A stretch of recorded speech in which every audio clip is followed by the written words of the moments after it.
বাহিরে ক্রিস্পি আর ভেতরে সফট। আপনারা মাইশার হাতের রেসিপিগুলো অনেক বেশি পছন্দ করেন, তো দেখা যাক আজকে মাইশা কি বানায়। ফার্স্টে মুরগির মাংসটা সেদ্ধ করে নিতে হবে, সেগুলো ছাড়িয়ে নিয়ে পেঁয়াজ, মরিচ আর বিভিন্ন রকমের মশলা দিয়ে ভেজে নিচ্ছিল। এরপর পাউরুটিগুলোকে বেলে নিতে হবে। এরপর পুরো পাউরুটিতে পানি ব্রাশ করে দিতে হবে যাতে পাউরুটিটা রোল করার সময় ভেঙে না যায়। এরপর যে পুরটা বানিয়েছিল সেই পুরটা ভিতরে দিয়ে রোল করে নিতে হবে, দেন পানি দিয়ে সিল করে দিতে হবে। বাকিগুলো মাইশা রোল করতে থাকুক আর আমি আপনাদের সাথে শেয়ার করি ইনস্ট্যান্ট পুরস্কার একটা বাজিমাত অফার, যেখানে ঘি কিনলেই কার্ড ক্রাশ করতে পারছেন আর পেয়ে যাচ্ছেন আকর্ষণীয় পুরস্কার, যেখানে ফ্রিজ, টিভি, ওয়াশিং মেশিনের মতো আকর্ষণীয় পুরস্কার জিতে নেওয়ার সুযোগ। কাজীবাজার পেজের 3 বছর পূর্তি উপলক্ষে এই দারুণ ক্যাম্পিং এর সুযোগটা করে দেওয়া হয়েছে সবার জন্য। দেরি কেন, এখনই অর্ডার করে ফেলুন। আমরা পরবর্তী অর্ডারের জন্য 100 টাকা ডিসকাউন্টের একটা অফার পেয়ে গিয়েছি, তো আমার ক্যাপশনে পেজ লিঙ্কটা দিয়ে দেবো, তোমরা অবশ্যই একবার ভিজিট করে আসবে। আর সামনে যেহেতু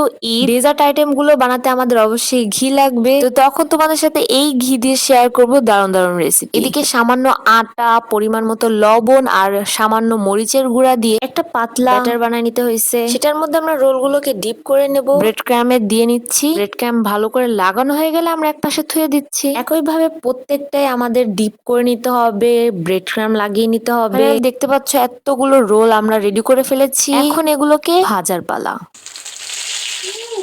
তো অবশ্যই তোমরা কমেন্ট বক্সে জানাবা এই রমজানে তোমরা আর কি কি রেসিপি দেখতে চাও আর কেমন যাচ্ছে তোমাদের রমজান, অবশ্যই তোমরা কমেন্ট বক্সে জানাবা। ফাইনালি আমাদের চিকেন পপ রোলটা রেডি হয়ে গেল। আর সত্যি কথা বলতে খেতে এত বেশি মজা হয়েছিল, ছোট মানুষ হিসেবে এত ভালো বানিয়েছিল এটা আমরা এক্সপেক্টও করি না, এত বেশি ভালো হবে। উপরে ক্রিস্পি আর ভিতরে সফট, দারুণ হয়েছিল চিকেনের পুরটা। আমি তো 2টা খেয়ে ফেলেছি, অনেক বেশি মজা হয়েছিল, আমরা তো সবাই খাইছি। কেমন লাগলো আমাদের রেসিপিটা অবশ্যই কমেন্ট বক্সে জানাবা, আর ভালো লাগলে লাইক, কমেন্ট, শেয়ার করবা। টাটা।